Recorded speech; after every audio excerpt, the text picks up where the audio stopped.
নমস্কার।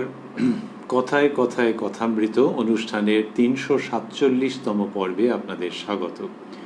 আপনারা এই অনুষ্ঠান দেখছেন প্রাণারাম বাংলা ইউটিউব চ্যানেলে, যেখানে সপ্তাহে ৬ দিন সোম থেকে শনিবার সম্প্রচারিত হয় কথায় কথায় কথামৃত। আর কোষ্ঠী পাথর প্রাণারাম ইউটিউব চ্যানেলে রবিবার থাকে শ্রী শ্রী মায়ের কথা। সবগুলি অনুষ্ঠানই শুরুর সময় রাত্রি ৯টা।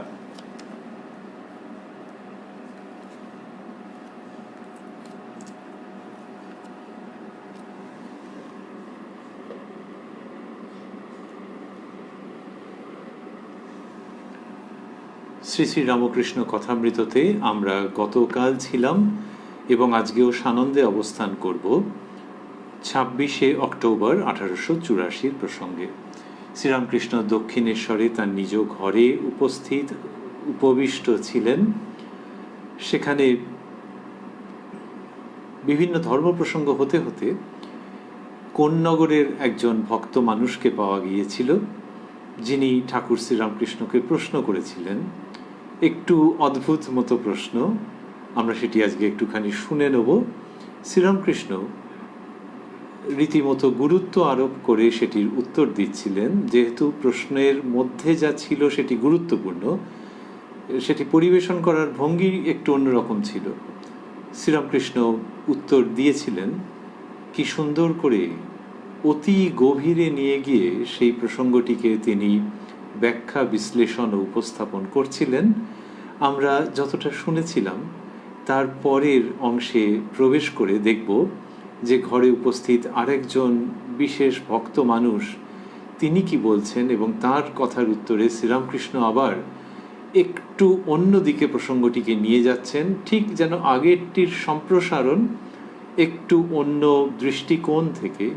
সেই সমস্ত অমূল্য প্রসঙ্গের মধ্যে আমরা প্রবেশ করব শ্রী শ্রী রামকৃষ্ণ কথামৃততে, যার সূচনায় কথামৃতকার শ্রীযুক্ত মহেন্দ্রনাথ গুপ্ত বা শ্রীম বা মাস্টার মহাশয় উদ্ধৃত করেছেন, তব কথামৃতং তপ্ত জীবনং কবিভিরীৃতং কলমশাপহং শ্রবণমঙ্গলং শ্রীমদাততং ভুবি গৃণন্তি ये ভূরিদা জনাঃ। শ্রীরামকৃষ্ণকে কোন্নগরের ভক্ত মানুষটি জিজ্ঞাসা করেছিলেন যে, শুনেছি মহাশয় ঈশ্বর দর্শন করে থাকেন, তাহলে আমাদের দেখিয়ে দিন। এরকমভাবে যে বলেছিলেন আমরা গতকাল শুনেছিলাম। তার উত্তরে শ্রীরামকৃষ্ণ বলেছিলেন যে সবই ঈশ্বরাধীন, মানুষে কি করবে।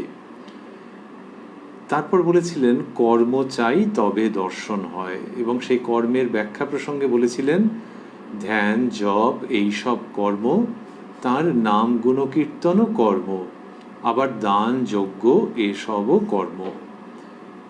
বলে তিনি মাখন তোলা দুধ থেকে সেই প্রসঙ্গ বলেছিলেন যে পরিশ্রম করতে হয়, সাধন করতে হয়, এই সব ব্যাখ্যা করেছিলেন, উল্লেখ ও উপস্থাপন করেছিলেন।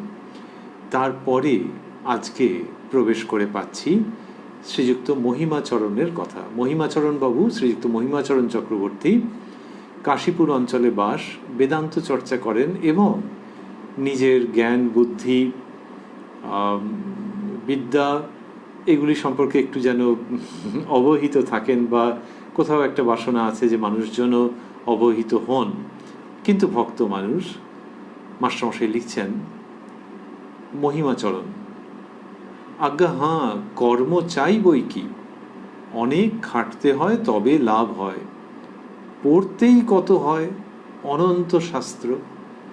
এই পড়তেই কত হয় মানে তিনিও যে পড়েছেন এই প্রসঙ্গটা থেকে যাচ্ছে, কিন্তু শ্রীরামকৃষ্ণ এটিকে গ্রহণ করছেন এবং প্রয়োজনীয় মন্তব্য উপস্থাপন করছেন, যেটি খুব গুরুত্বপূর্ণ। মাস্টারমশাই লিখছেন শ্রীরামকৃষ্ণ মহিমার প্রতি, শাস্ত্র কত পড়বে, শুধু বিচার করলে কি হবে, আগে তাকে লাভ করবার চেষ্টা করো, গুরুবাক্যে বিশ্বাস করে কিছু কর্ম করো, গুরু না থাকেন তাকে ব্যাকুল হয়ে প্রার্থনা করো, তিনি কেমন তিনিই জানিয়ে দিবেন। এই যে শ্রীরামকৃষ্ণের উক্তি, সেখানে আমরা কি পাচ্ছি?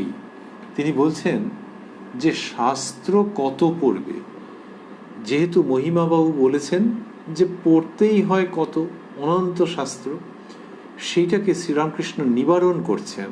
শাস্ত্রকে উপেক্ষা করতে বলছেন না সর্বতোভাবে, কিন্তু ওই যে অনেক পড়তে হবে এই জায়গাটিতে তিনি আটকাচ্ছেন। বলছেন যে শাস্ত্র কত পড়বে, শুধু বিচার করলে কি হবে। ওই যে পড়তেই হয় কত, তার মধ্যে তো এইরকম একটা মনোভাব প্রকাশিত হয়ে যাচ্ছে যে অনেক পড়বেন, অনেক বুদ্ধি দিয়ে বিচার করবেন, বিশ্লেষণ করবেন, গ্রহণ করে তারপর অগ্রসর হবেন। এইটা তো মগজের ব্যাপার, কিন্তু হৃদয়ের, অনুভূতির, প্রাপ্তির যে আধ্যাত্মিক সত্য, সেটির থেকে এটা কোথায়, অনেক দূরে। শুধু বুদ্ধির চর্চা। শ্রীরামকৃষ্ণ বলছেন শাস্ত্র কত পড়বে, শুধু বিচার করলে কি হবে। আগে তাকে লাভ করবার চেষ্টা করো, গুরু বাক্যে বিশ্বাস করে কিছু কর্ম করো। এই যে শাস্ত্র বেশি বিশ্লেষণাত্মক পদ্ধতিতে অনুসরণ না করে আগে তাকে লাভ করবার চেষ্টা করো, এটি শ্রীরামকৃষ্ণ বিভিন্ন সময়ে একটা বালকবৎ পবিত্রতার সঙ্গে এমনভাবে উচ্চারণ করেছেন যেখান থেকে মনে হয় যে শাস্ত্রবাণী এই যুগের মানুষের জন্যে বিশেষ উপযুক্ত মার্গ প্রদর্শন করতে শ্রীরামকৃষ্ণের মধ্য দিয়ে উপস্থিত হয়েছে বা হয়েছেন। শাস্ত্রবাণী তো চিরকালের জন্য, সকলের জন্য এক রকম তা তো নয়। শাস্ত্রে বিভিন্ন প্রসঙ্গ আছে, স্থান কাল পাত্রভেদে মানুষের অনুসরণযোগ্য। সবটাই সত্য, কিন্তু এক এক সময়ে এক এক ধরনের জনগোষ্ঠীর দ্বারা এক একটি পথ বিশেষভাবে অনুসরণযোগ্য। শ্রীরামকৃষ্ণ ভক্তি মার্গের কথা বলছেন আগে তাকে লাভ করবার চেষ্টা করো, গুরু বাক্যে বিশ্বাস করে কিছু কর্ম করো। এটি হচ্ছে ঈশ্বরের সঙ্গে, দেবদেবীর সঙ্গে, ইষ্টের সঙ্গে সরাসরি সম্পর্ক স্থাপনের প্রসঙ্গ। কেউ কি এরকম ভাববেন যে শাস্ত্র পড়ে তারপর এটা করতে হবে? সেটা জ্ঞান পথে হতে পারে, কিন্তু শ্রীরামকৃষ্ণ দেখাচ্ছেন এই ভক্তিপথ, এই অনন্য ভক্তিপথ। বক্তব্য হচ্ছে যে কাউকে যদি নিজের বলে একবার চেনা যায়, তাহলে তাকে পাবার জন্য কি অনেক বই টই পড়তে হবে, নাকি তার কাছেই জোর করতে হবে যে তুমি আমার কাছে এসো, আমার কাছে ধরা দাও? এইটা তো হবে। তাহলে বাপ মা, শ্রীরামকৃষ্ণ এই উদাহরণ দিচ্ছেন যে তিনি বাপ মা, তিনি যেকালে জন্ম দিয়েছেন সেকালে তার উপরে আমাদের জোর আছে। এই যে অগ্রসর হওয়ার পদ্ধতি, যে তোমার যাকে ভালো লাগে, যাকে পুজো করতে ইচ্ছে হয়, যাকে শ্রদ্ধা করতে ইচ্ছে হয়, জীবনে যার কাছে থাকতে ইচ্ছে হয়, মনে হয় যে ইনি আজীবনের সাথী, সেই তাকে ভাবলে দেখবে তার সঙ্গে সম্পর্ক কি সুন্দরভাবে প্রতিষ্ঠিত হয়ে যাবে। মানুষ তো জীবনে অনেক সম্পর্কের মধ্য দিয়ে এগোয়, বাবা মায়ের সঙ্গে একরকম, বন্ধুদের সঙ্গে আরেক রকম, আরও অন্যান্য গুরুজনদের সঙ্গে অন্য আরেক রকম। এই সম্পর্কগুলো কি প্রথম থেকেই জানা ছিল, নাকি এগুলো বইয়ের পাতায় লেখা ছিল? সম্পর্ক রচিত হয়েছে। তবে হ্যাঁ, মানুষে অনেক সময় দুঃখ করে যে সম্পর্কগুলো ঠিক স্থায়ী নয়, এটা প্রথমে বোঝা যায়নি। সম্পর্কগুলোর মধ্যে খুঁত থাকে, যে সেগুলো যখন বোঝা যায় তখন কষ্ট হয়। সম্পর্কগুলোর মধ্যে অসম্পূর্ণতা থাকে, কিন্তু সম্পর্ক রচিত হয়, সেটা বইয়ের পাতা ধরে তো হয় না।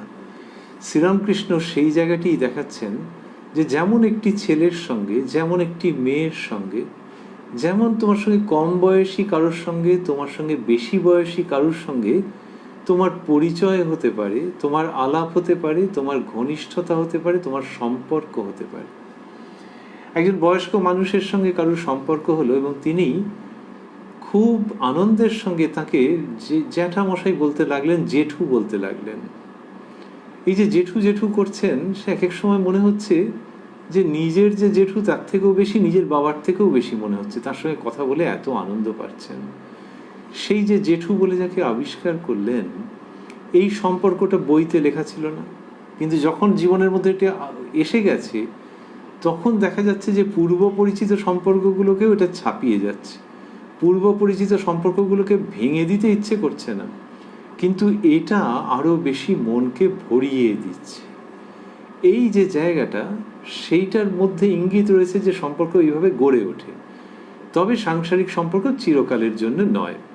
শ্রীরামকৃষ্ণ সেই জায়গাটি দেখাচ্ছেন যে ওই জেঠু, আমরা আমাদের মতো করে ভাবছিলাম যে তাকে কি আগে চিনতে, কেউ একজন চিনিয়েছে, পরিচয় করেছে, তারপরে তুমি তার কাছে গিয়ে দেখছো একদম মনের মানুষকে পেয়ে গেছি। সেই রকম ঈশ্বরের সঙ্গে মানুষের সম্পর্ক, সেটা যতদিন না জানা আছে ততদিন না জানা আছে, কিন্তু যখন জানা হয় তখন সেই সম্পর্কের মধ্যে একটা অদ্ভুত আনন্দ পাওয়া যায়, এবং সেই আনন্দের সঙ্গেই মানুষ আবিষ্কার করে যে এইটি জীবনের সর্বশ্রেষ্ঠ, সবচেয়ে স্থায়ী সম্পর্ক।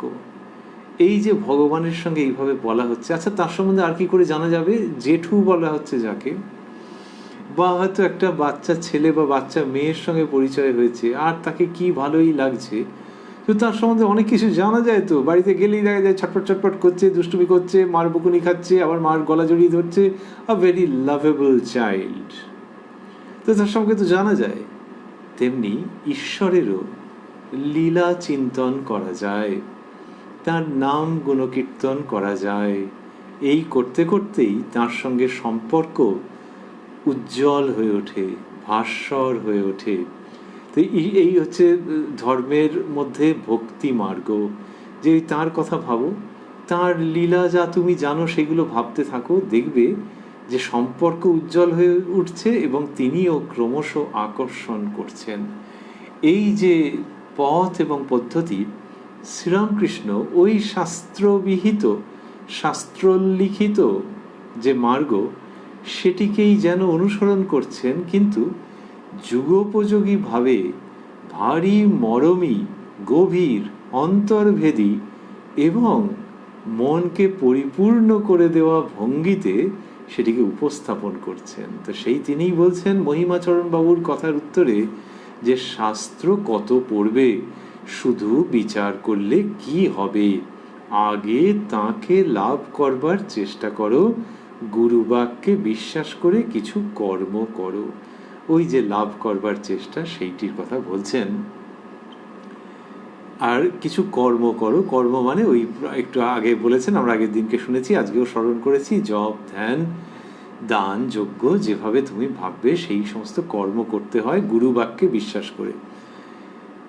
গুরু না থাকেন, তাকে ব্যাকুল হয়ে প্রার্থনা করো, তিনি কেমন তিনিই জানিয়ে দিবেন। তিনি মানে ওই জগৎ কারণ। তুমি যাকে ইষ্ট বলে ভেবেছ, তোমার যাকে ভাবতে ইচ্ছে হয়, ইষ্ট কথাটার পূর্ণ তাৎপর্যও যদি তুমি না জানো, এ জীবনে যাকে ভালো লাগছে সেই দেবতা, সেই দেবী, তাকে ডাকো। যদি গুরু লাভ না হয়ে থাকে তাহলেও তাকে ডাকো, তিনি কেমন তিনিই জানিয়ে দিবেন। এই সমস্ত বাক্য মাস্টারমশাই স্থূলাক্ষরে দিয়েছেন। শাস্ত্র কত পড়বে, শুধু বিচার করলে কি হবে, আগে তাকে লাভ করবার চেষ্টা করো, গুরু বাক্যে বিশ্বাস করে কিছু কর্ম করো। গুরু না থাকেন, তাকে ব্যাকুল হয়ে প্রার্থনা করো, তিনি কেমন তিনিই জানিয়ে দিবেন। তারপর বলছেন, বই পড়ে কি জানবে, যতক্ষণ না হাটে পৌঁছানো যায় ততক্ষণ দূর হতে কেবল হো হো শব্দ, হাটে পৌঁছিলে আর এক রকম, তখন স্পষ্ট দেখতে পাবে, শুনতে পাবে। আলু নাও, পয়সা দাও, স্পষ্ট শুনতে পাবে। কি অপূর্ব! ওই যে মহিমাচরণবাবু বইয়ের কথা বলেছেন, শাস্ত্র অধ্যয়ন, সেই প্রসঙ্গই চলছে। সেটির যে সংশোধন দরকার, সেটির যে সম্পাদনা দরকার, শ্রীরামকৃষ্ণ সেটি উপস্থাপন করছেন, সেটি করছেন। তিনি বলছেন, বই পড়ে কি জানবে, যতক্ষণ না হাটে পৌঁছানো যায় ততক্ষণ দূর হতে কেবল হো হো শব্দ। একেবারে গ্রামের উদাহরণ। আবার শহরের বাজারও হতে পারে, কিন্তু শহরে কি হয়, আরও অন্যান্য শব্দ থাকে, তো বাস যাচ্ছে, এ যাচ্ছে, ও যাচ্ছে, তার মাঝখান থেকে বাজারের শব্দ চাপা পড়ে থাকে সাধারণত। কিন্তু গ্রামে যেখানে হাট বসেছে কত রকমের আওয়াজ হচ্ছে, আর এমনিতে গ্রাম মানে নিস্তব্ধ। তা কেউ একজন হাটের দিকে যাচ্ছে আর ওখান থেকে হো হো হো হো করে সব নানান রকমের আওয়াজ পাচ্ছে। কেউ হয়তো হাঁকছে, কেউ বিক্রেতার সঙ্গে বেশ জোরে জোরে কথা বলছে, নানান রকমের করছে। বা বিক্রেতা তিনি বেশ লাউড, জোরে জোরে বলছেন। একজন নাকি বিক্রেতা, কতজন আছে, সব মিলে হো হো হো হো শোনা যাচ্ছে। হাটে পৌঁছিলে আর এক রকম, তখন স্পষ্ট দেখতে পাবে, শুনতে পাবে। তখন স্পষ্ট দেখতে পাবে, শুনতে পাবে। আলু নাও, পয়সা দাও, স্পষ্ট শুনতে পাবে। একেবারে বাচ্চা ছেলেকে বলবার মতো ভঙ্গি। বাচ্চা ছেলে হয়তো দুগালে, ছেলে বা মেয়ে দুগালে হাত দিয়ে শুনবে, এই গল্পের মতো যে হাটে পৌঁছলে এরকম। শুধু গল্পের মধ্যে শব্দগুলোকে কতগুলো জায়গায় মণিমাণিক্যের মতো বসিয়ে দেওয়া আছে। কি সুন্দর করে এটা করা আছে, যে একটা গল্প যেন একটা বাচ্চা ছেলে, তাকে বেশ সাজানো আছে, মাথায় একটা টুপি পরানো আছে, এইসব মিলে সুন্দর। আর টুপির কোনো কোনো খাঁজে এক একটা মুক্ত বা মণিমালা কিছু আছে, ঝকঝক ঝকঝক করছে, কিন্তু খাঁজে একটা দুটো। সেরকমভাবেই শ্রীরামকৃষ্ণের গল্পগুলি, শ্রীরামকৃষ্ণের উদাহরণগুলি, কি সহজ সুন্দর চিত্র, তার মধ্যে আবার মণিমাণিক্য একটা দুটি ঝকঝক, একটি দুটি ঝকঝক ঝকঝক করছে। এখানে বললেন হাটে পৌঁছিলে আর এক রকম, তখন স্পষ্ট দেখতে পাবে, শুনতে পাবে। লোকে এমনিতে কি বলে, যে হাটে পৌঁছলে সব দেখতে পাবে, তার মানে দেখা শোনা দুই ইনক্লুডেড। অথবা বলে লোকে যে হাটে পৌঁছলে তখন সব পরিষ্কার শুনতে পাবে, তার মানে যে দেখতেও পাবে। কিন্তু এখানে বলছেন স্পষ্ট দেখতে পাবে, শুনতে পাবে, দর্শন হবে। দর্শন হবে, হৃদয়ে তার ধারণা হবে, তার পুণ্য নাম হৃদয়ে শতই উচ্চারিত হবে। বললেন দেখতে পাবে, শুনতে পাবে। অন্যভাবে বলা যায় যে মানুষের যে ইন্দ্রিয়গুলি থাকে, এই ইন্দ্রিয়গুলি বহির্মুখ হয় এমনিতেই, স্বাভাবিকভাবে। আর যারা সাধক সাধিকা তারা কি করেন, এমন একটা তাদের আছে পদ্ধতি যে ইন্দ্রিয়গুলিকে অন্তর্মুখ করে দেন। তখন সেই ইন্দ্রিয়গুলির দ্বারা ভেতরে যিনি আছেন তার সবগুলোই হয়, দর্শন, স্পর্শন, অনুভব, আস্বাদন, সব রকম হয়। ওই ইন্দ্রিয়গুলো যখন অন্তর্মুখ হয়ে যাচ্ছে, আমাদের উপনিষদে এইসব কথা আছে। তো ওই যে সব রকম হবে গো, দেখা শোনা সব কিছু। বাইরের ইন্দ্রিয় দিয়ে যা হতো তাতে একটু তৃপ্তি হতো, আবার কেটে কেটে যেত। আর যখন সেই ইন্দ্রিয়গুলোকে অন্তর্মুখ করে দিয়ে অন্তর্জগতে বস্তু লাভ করে সেটির আস্বাদন করবে, তখন দেখবে যে বাইরের জগৎ পানসে হয়ে যাবে এবং এই আস্বাদনের ক্ষয় হয় না, অক্ষয় আনন্দের অনুভূতি হয় যখন ওই ইন্দ্রিয়গুলিকে অন্তর্মুখ করে বস্তুর সন্ধান করবে ও বস্তু প্রাপ্ত হবে। সেজন্য দেখতে পাবে, শুনতে পাবে, এটসেট্রা। তা বললেন যে তখন স্পষ্ট দেখতে পাবে, শুনতে পাবে। এই ওই একটা বাচ্চা ছেলেকে সাজিয়ে টাজিয়ে টুপি টুপি পরিয়ে টুপির খাঁজে খাঁজে একটি দুটি মণিমাণিক্য। বললেন আলু নাও, পয়সা দাও, স্পষ্ট শুনতে পাবে। তাই এই হাটের মধ্যে, এই হাটের মধ্যে সেই হাট পরিষ্কার তোমার সব দেখতে দেখতে পাবে। এইরকমভাবে শ্রীরামকৃষ্ণ বলছেন যতক্ষণ না হাটে পৌঁছানো যায় ততক্ষণ দূর হতে কেবল হো হো শব্দ, হো হো শব্দ। ওটা কি সত্য না অসত্য? সত্য, কিন্তু কিছু বুঝতে পারা যাচ্ছে না। কেন? কাছে যাওনি তাই। তেমনি অন্তর্জগতে ডুব দিয়ে কাছে, আরো কাছে যাওনি বলে শাস্ত্র থেকে হো হো শব্দ উঠছে। সেই শব্দগুলো অসত্য নয় কোনো মতেই, কিন্তু those are not very articulate sounds. ঠিক যে বোঝা যাচ্ছে তাও নয়। তা শাস্ত্রের কথা বোঝা যায় না নাকি? সংস্কৃতই আছে, বাংলায় আছে, বোঝা যায় না গো। ওটা একরকম হচ্ছে, কিন্তু সত্যি সত্যি বোঝা, সত্যি সত্যি শুনতে পাওয়া, দেখতে পাওয়া তখনই হবে যখন আরো কাছে যাবে। ডুব দেরে মন কালী বলে হৃদি রত্নাকরের অগাধ জলে ডুব দেওয়া। তাই যখন আরো কাছে যাবে, আরো গভীরে উপস্থিত হবে, তখন ওই শব্দগুলোই ডিসার্নেবল হবে, বুঝতে পারবে যে কোনগুলো কি শব্দ উঠছে। সুতরাং ডুব দিতে হবে, এবং তারপরে যদি কেউ শাস্ত্র পড়ে তখন সে শাস্ত্রের মর্ম উদ্ঘাটন করতে পারবে। কিন্তু মূল প্রসঙ্গ হচ্ছে যে ডুব দিয়ে তাকে পাওয়া যার সঙ্গে নিত্য সম্বন্ধ। শ্রীরামকৃষ্ণ এটির কথা বলছেন, বলে ওই যে হাটের কাছাকাছি যাওয়া তারই সমান্তরাল, তারই পরবর্তী যেন আরেকটি উদাহরণ আনছেন। কি সুন্দর বলছেন, সমুদ্র দূর হতে হো হো শব্দ করছে, কাছে গেলে কত জাহাজ যাচ্ছে, পাখি উড়ছে, ঢেউ হচ্ছে, দেখতে পাবে। এখানে দেখতে পাবে শব্দ দুটি বললেন। আবার শোনার কথাও বলেছেন, তো সমুদ্র দূর হতে হো হো শব্দ করছে, ভারী চমৎকার, ইঙ্গিতপূর্ণ, কিরকম যেন গায়ে কাঁটা দেওয়া উচ্চারণ। সমুদ্র দূর হতে হো হো শব্দ করছে। যারা সমুদ্রের ধারে থেকেছেন, হয়তো বেড়াতে গিয়ে খুব একেবারে সমুদ্রের ধারেই কোনো একটা থাকবার জায়গা, রাত্রে শুয়েছেন আর সমুদ্রের সেই জলোচ্ছ্বাস, সেইখান থেকে ওরকম শব্দ, হো হো শব্দ হচ্ছে। কিন্তু কিরকম, কটা ঢেউ, কি বৃত্তান্ত, ঢেউয়ের রং কি বুঝতে পারা যাচ্ছে না। তো তার কারণ হচ্ছে দূরে আছে। যদি নেমে যেত কাছে, বা পরের দিন সকালে যদি নেমে যায় ভোরবেলায়, তখনও ঘরে শুয়ে থাকলে হো হো শব্দ। কিন্তু যদি নেমে কাছে যায়, আরে কত কি দেখতে পাওয়া যাচ্ছে।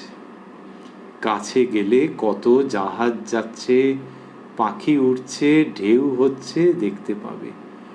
এ কি ধর্ম কথা, নাকি সাহিত্যকৃতি, নাকি অনুপম সাহিত্যের উপরে আধারিত অন্তরঙ্গ অধ্যাত্ম অমৃত?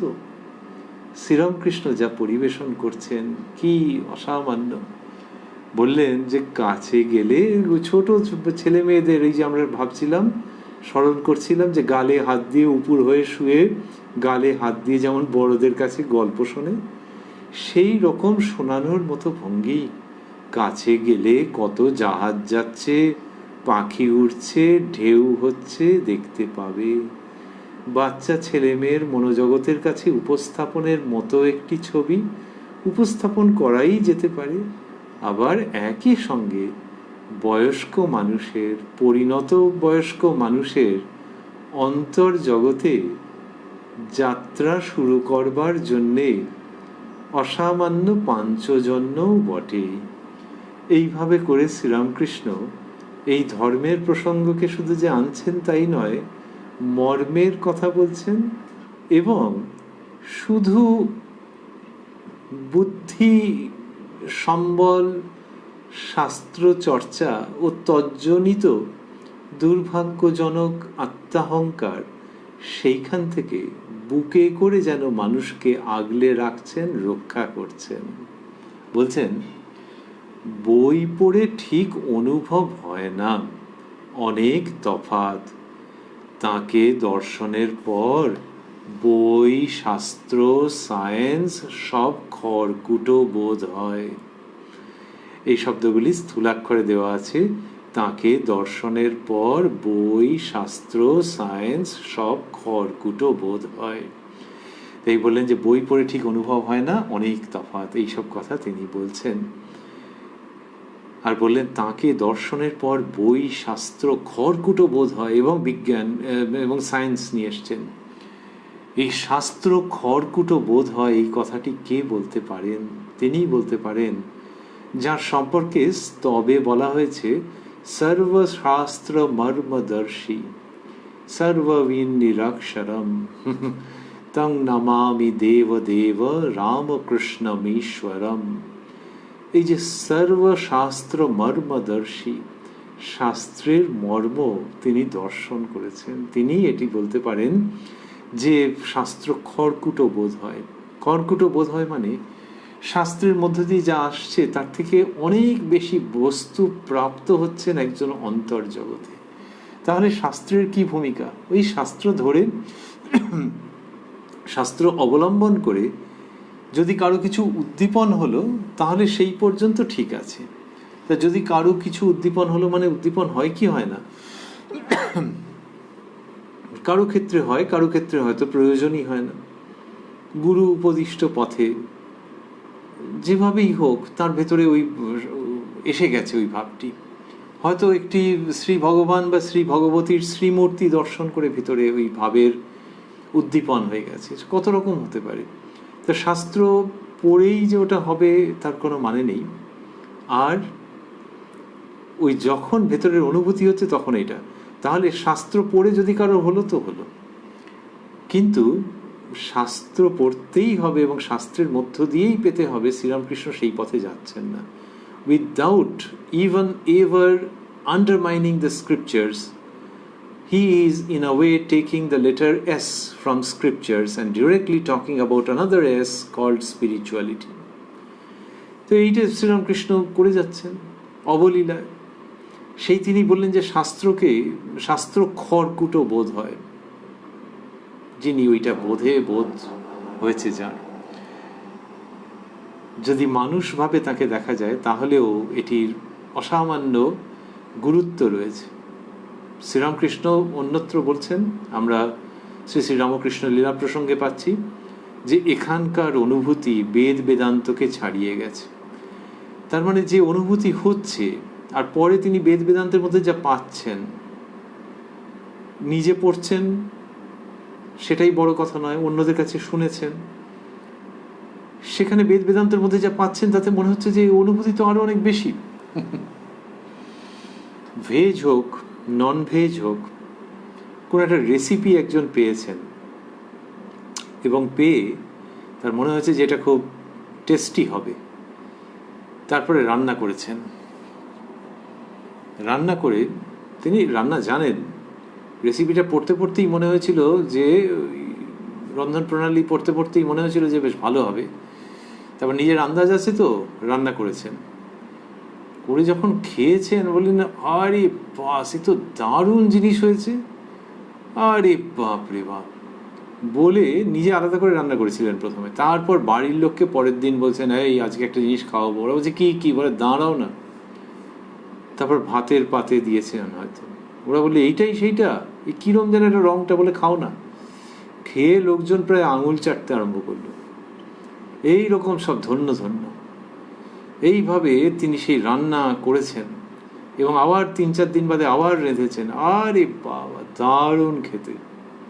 হেনকালে যদি সেই রন্ধন প্রণালীটার দিকে নজরে পড়ে, কোন একটা পাক্ষিক পত্রিকায় ছিল বা ইউটিউব ভিডিও বা অন্য কোথাও কোনো ভিডিও ছিল, সেটাকে যখন দেখছেন তখন হাসি পাচ্ছে।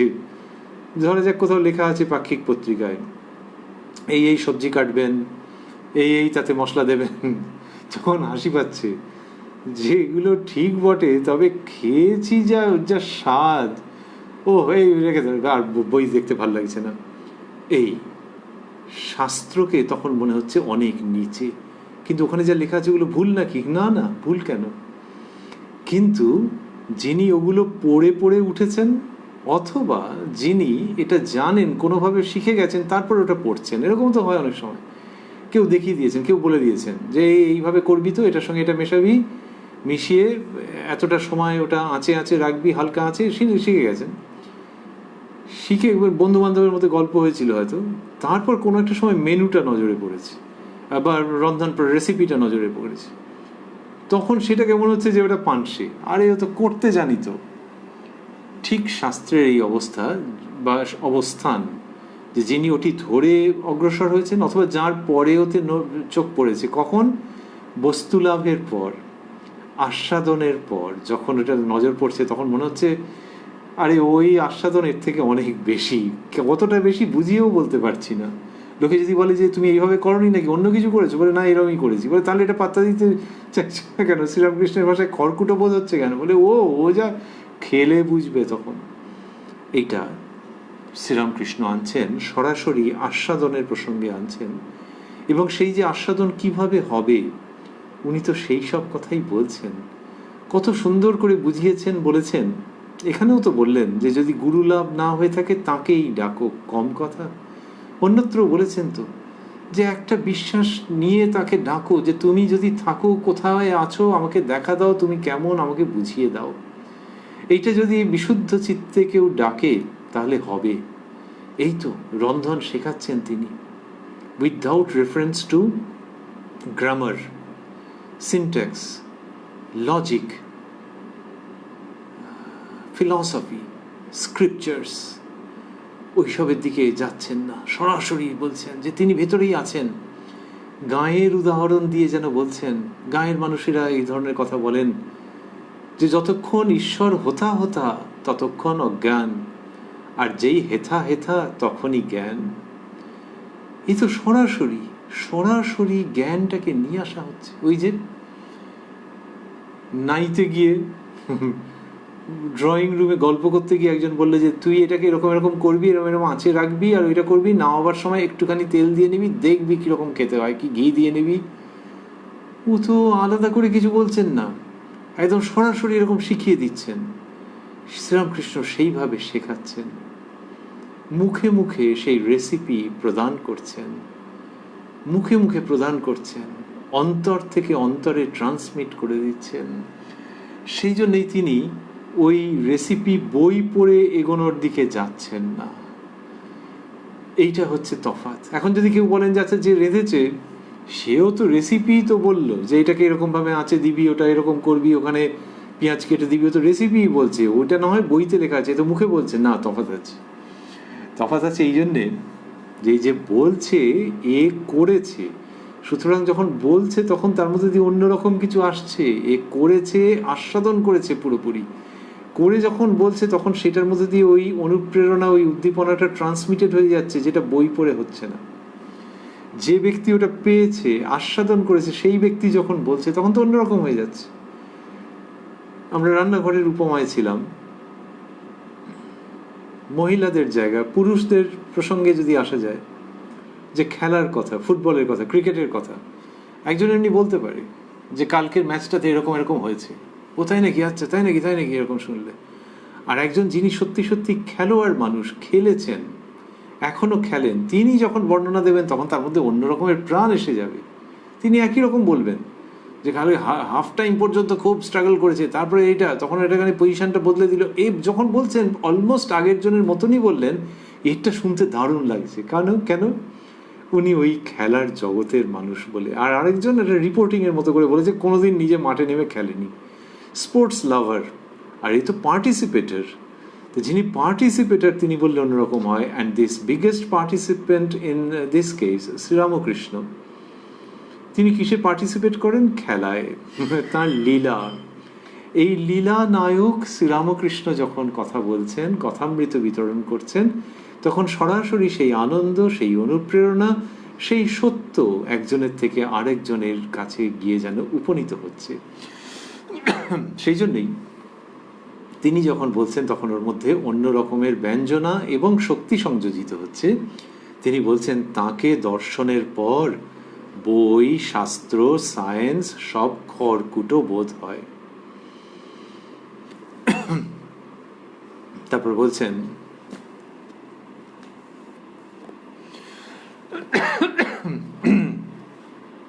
বড় বাবুর সঙ্গে আলাপ দরকার।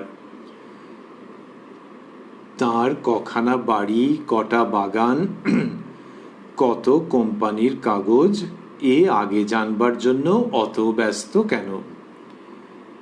চাকরদের কাছে গেলে তারা দাঁড়াতেই দেয় না, কোম্পানির কাগজের খবর কি দিবে? কিন্তু জোশো করে বড়বাবুর সঙ্গে একবার আলাপ করো, তা ধাক্কা খেয়েই হোক আর বেড়া ডিঙিয়েই হোক, তখন কত বাড়ি, কত বাগান, কত কোম্পানির কাগজ তিনিই বলে দিবেন। এরকম বলছেন শ্রীরামকৃষ্ণ। বললেন বড়বাবুর সঙ্গে আলাপ দরকার, তার মানে ভগবানের সঙ্গে সরাসরি। তার কখানা বাড়ি, কটা বাগান, কত কোম্পানির কাগজ, এসব জানবার জন্য অত ব্যস্ত কেন? বড়বাবু লোকটি শুনেছি খুব ভালো, দয়াবান, আবার তেমনি ধনাঢ্য, তার সঙ্গে আলাপ করতে পারলে বেশ হত মন চাইছে।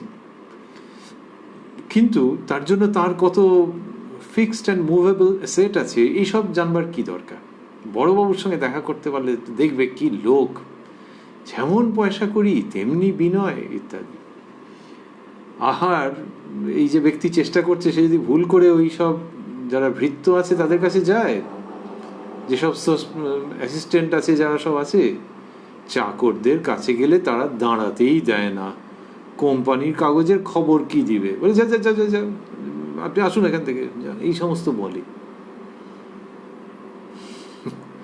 অদ্ভুত সব ইঙ্গিত আছে। তার মানে হচ্ছে শাস্ত্র ধারে কাছে যেতে দেয় না। এত সব বুদ্ধির ব্যাপার, শুধু শাস্ত্র নয়, তার উপরে আবার ভাষ্য। উপনিষদ শাস্ত্র আর উপনিষদের ভাষ্য আছে। ওরে বাবা, ভাষ্য আবার 2, 3 আরো কত রকমের। এবং সেই ভাষ্যের মধ্যে এক পক্ষ আরেক পক্ষকে উত্থাপন করে খণ্ডন করছে। এ তো অন্য রকমের ব্যাপার। এবং সেখানে কেউ যখন করতে যাচ্ছে, সে গিয়ে দেখছে যে তাকে দূর দূর দূর করে দিয়েছে। যা, কোথায়? ওই ভাষ্যের মধ্যে যেখানে বুদ্ধির চর্চা। কেন? ওখানে যে যুক্তি এবং যে ন্যায় শাস্ত্রের পদ্ধতি, এ ব্যক্তি অত জানেই না। কিছু কিছু অন্তর্জগতের উপলব্ধির কথা আছে, কিন্তু সেগুলো ধরা যাচ্ছে না। এখনকার ভাষায় মাথার উপর দিয়ে বেরিয়ে যাচ্ছে শাঁ শাঁ করে।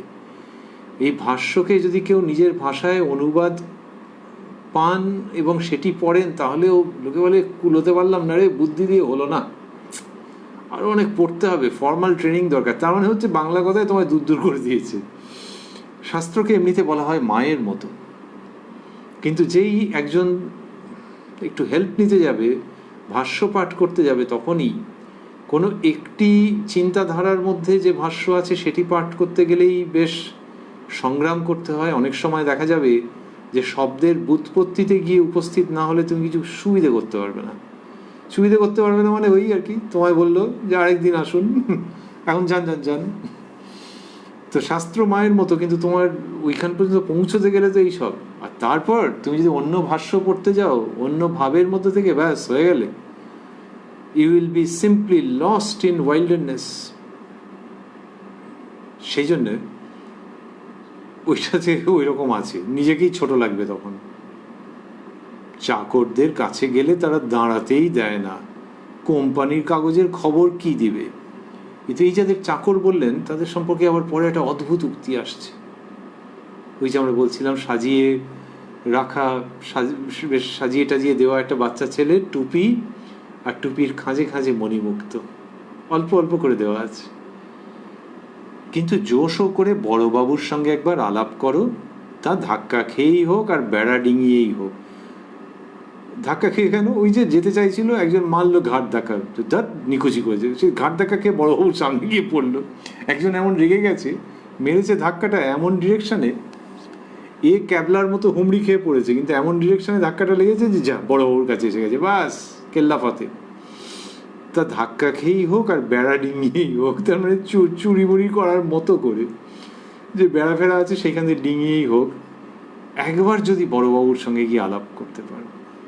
তেমনি ধর্মপথে যদি তুমি সংগ্রাম করো, জীবনে ভাবনি যেভাবে হবে সেইভাবে তুমি লড়ে গেছো, গুরুবাক্যে বিশ্বাস করেছো, জীবন তোমাকে অনেক রকমভাবে ধাক্কাধুক্কি দিয়েছে, মনে হচ্ছে এবার সপটে ফেলে দিল, সেই রকম হুমড়ি খেয়ে পড়েছো, পড়ে দেখলে ইষ্টের পাদপদ্মে গিয়ে পড়েছো। তো ওই ধাক্কা মাক্কা যাই হোক না কেন, ওই দিকটাকে টার্গেট রেখে এগো। যখন ওই দিকে টার্গেট রেখে এগিয়েছো, মনে হচ্ছে পিছন থেকে মেরেছে এক সপাটে চর, মনে হয়। হুমড়ি খেয়ে গিয়ে পড়লে আহত হবে না, নিহত হবে না, নবজীবন লাভ করবে, বড়বাবুর কাছে গিয়ে উপস্থিত হয়ে ইষ্টের পাদপদ্মে উপনীত হয়ে। তা ধাক্কা খেয়েই হোক আর বেড়া ডিঙিয়েই হোক, বেড়া বেড়া মানে এই পর্যন্ত, এর ওপারে নয়। তো সেই বেড়া ডিঙোতে পারা, লোকে বাধা দেয়।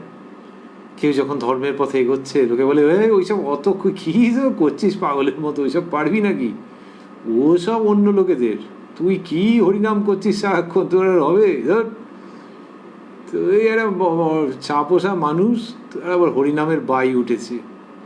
তার মানে বেড়া ডিঙোতে দিচ্ছে না। কিন্তু যে সাহস করে বেড়া ডিঙোবে তার হবে। কিন্তু জোশও করে বড়বাবুর সঙ্গে একবার আলাপ করো, তার ধাক্কা খেয়েই হোক আর বেড়া ডিঙিয়েই হোক, তখন কত বাড়ি, কত বাগান, কত কোম্পানির কাগজ তিনিই বলে দিবেন। তার মানে শাস্ত্রের মধ্যে যা আছে, যদি তোমার কখনো মনে হয়ে থাকে, মহিমাচরণ বাবুর উক্তির উত্তরে আসছে, যদি কখনো মনে হয়ে থাকে ওগুলো জানা দরকার, তাহলে ডোন্ট টেক দ্যাট সার্কিটাস রুট, যে আগে ওইগুলো জেনে তুমি জগৎ কারণের কাছে যাবে। যেভাবেই হোক তার কাছে গিয়ে পড়ো, যেভাবেই হোক, স্মুথলি হোক অথবা ওরকম একখানা থ্র্যাশিং খেয়ে হোক, যেভাবে হোক, তারপর দেখবো ওই যে শাস্ত্রের জন্য তোমার একটা হ্যাঙ্কারিং ছিল, যেগুলো জানা দরকার সব হয়ে যাবে, তিনিই জানিয়ে দেবেন। তারপর একটা অসামান্য উক্তি, সবগুলোই অসামান্য, তার মধ্যে এটিতে আরো চমক আছে। বলছেন, বাবুর সঙ্গে আলাপ হলে আবার চাকর দারবান সব সেলাম করবে, সকলের হাস্য।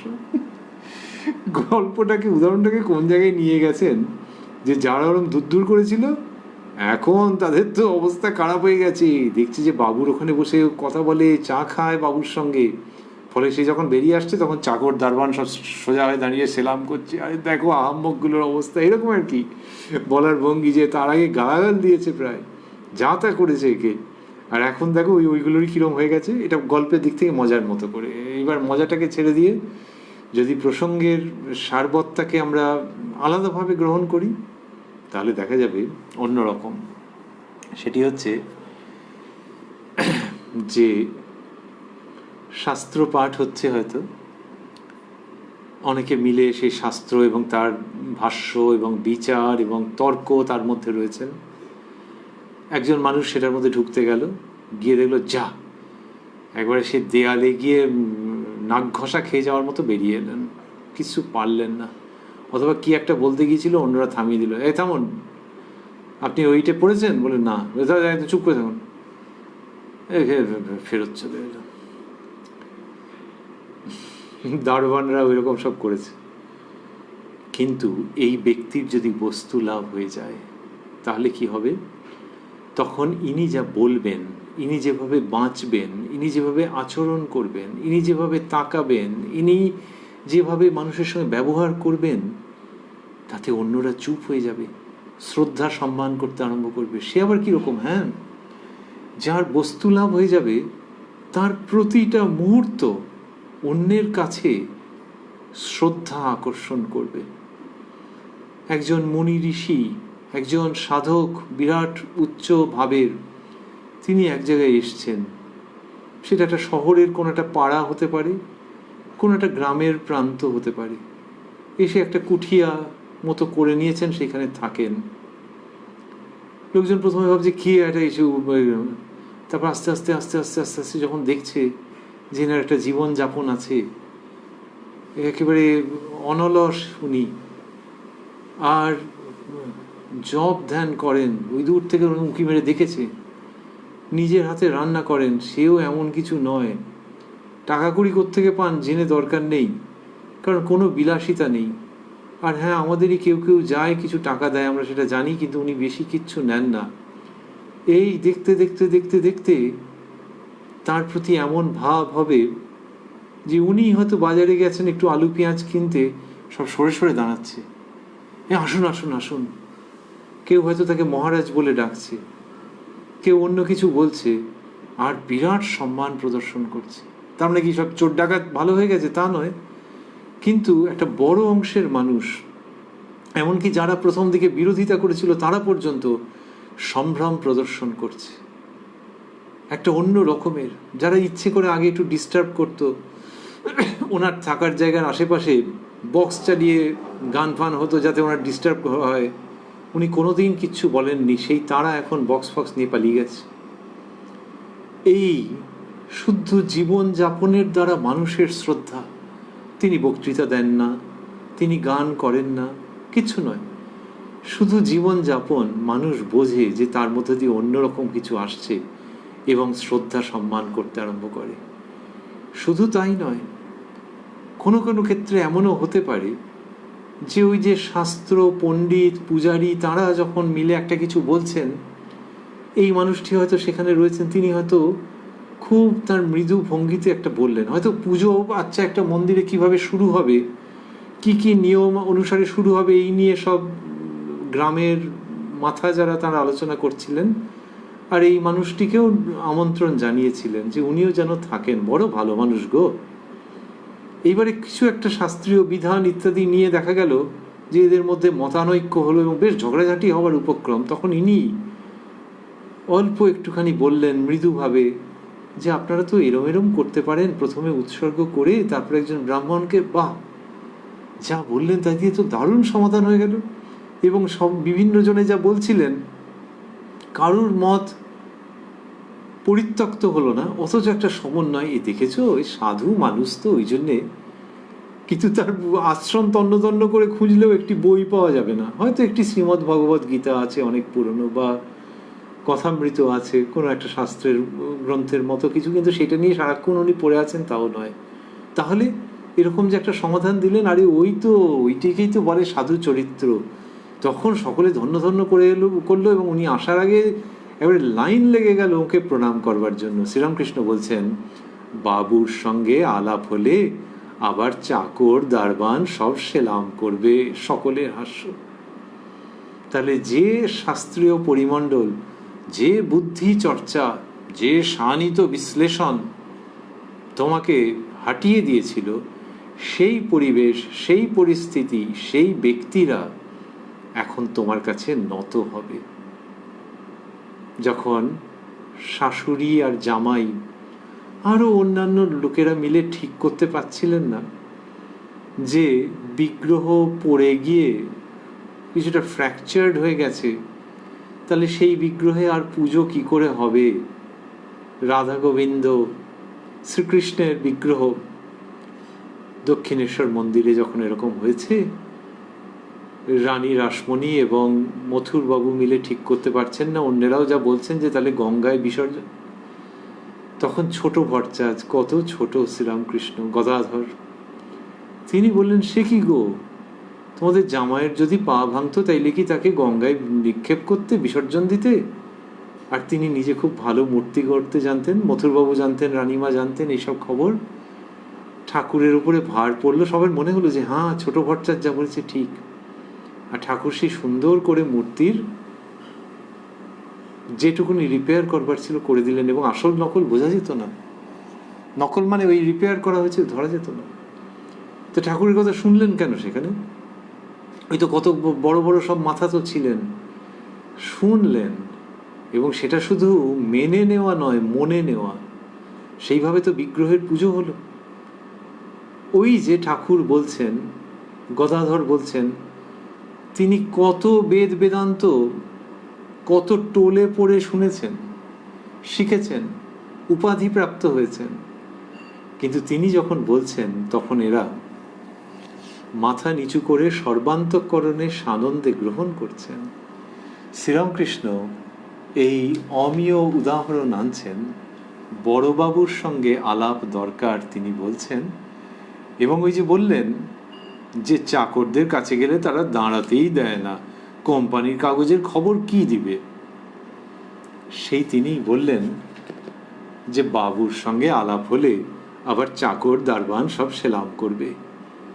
ওই যে প্রসঙ্গ, ওইটা বোঝানোর মধ্যে, ওটা উপস্থাপন করবার মধ্যে, আবার বাবুর সঙ্গে আলাপ হওয়ার পর চাকর দারবানরা যে সেলাম করছে, এইটা শ্রীরামকৃষ্ণ যে নিয়ে আসছেন, এই ভারী অদ্ভুত অপূর্ব।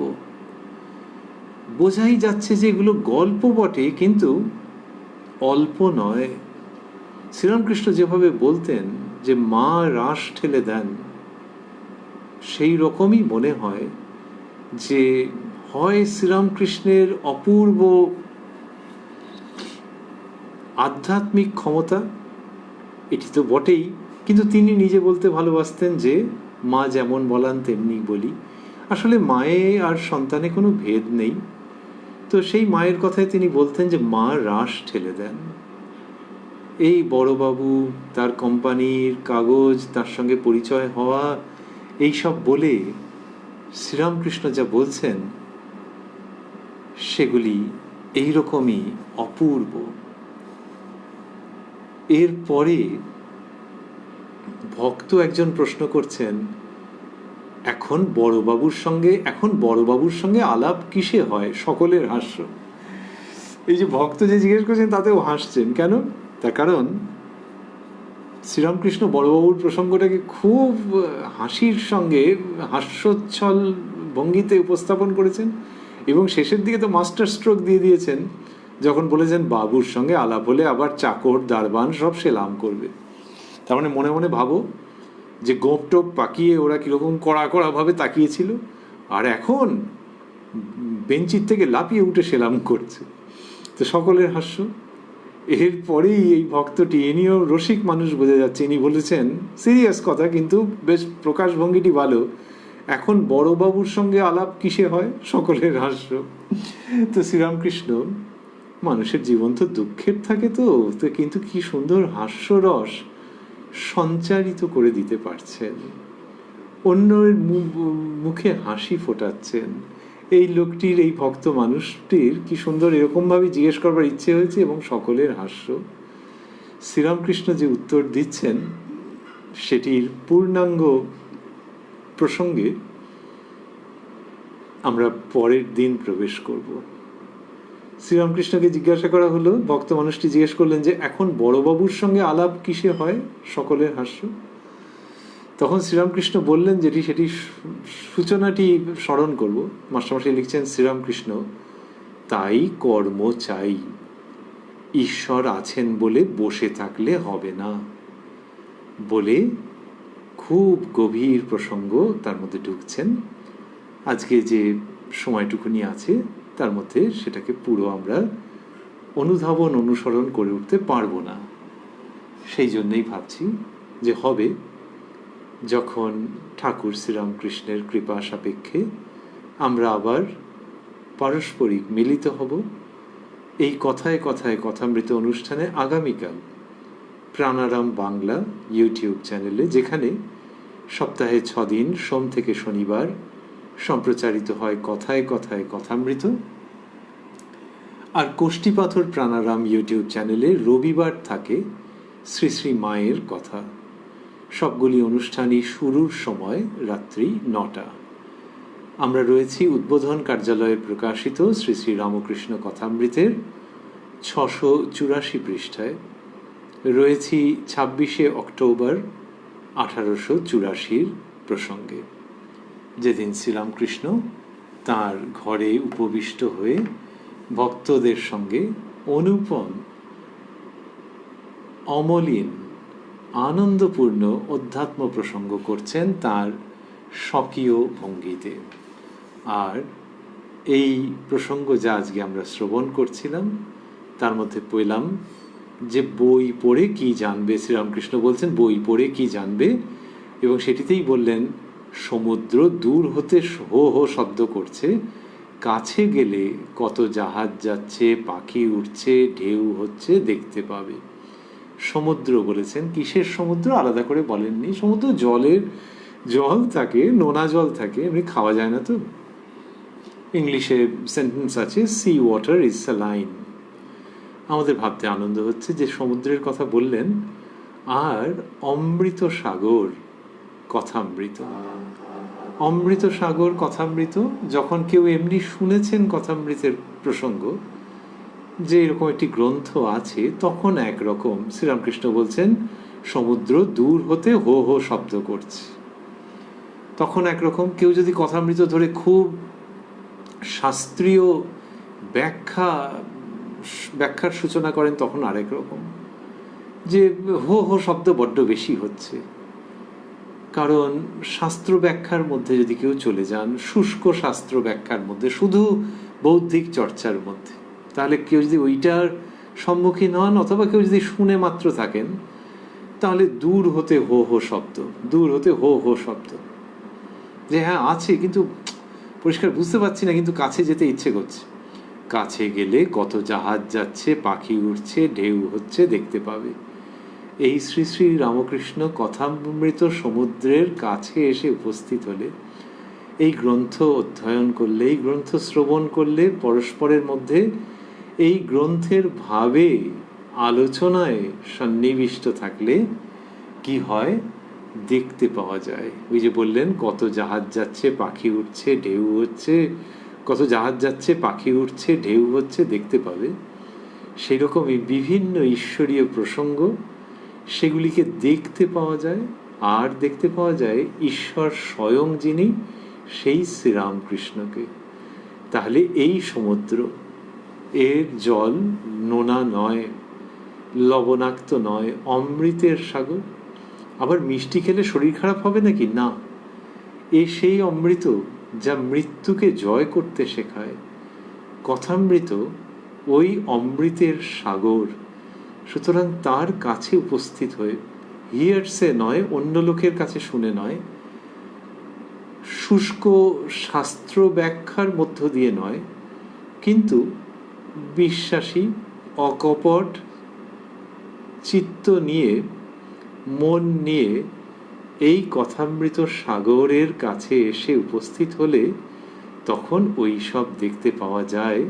সেটি ভেবে আমাদের আনন্দ আছে যে ঈশ্বর কেমন, ঈশ্বর কি চান, ঈশ্বরের কাছে পৌঁছবার উপায় কি।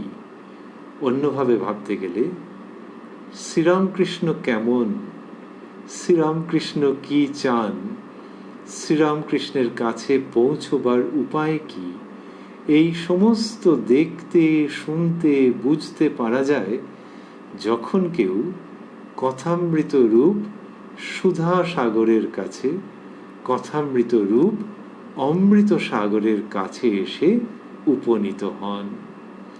ওং নিরঞ্জনং নিত্যম অনন্ত রূপং ভক্তানুকম্পা ধৃত বিগ্রহং বৈ ঈশাবতারং পরমেশমিদ্যং তং রামকৃষ্ণং শিরসা নমামঃ।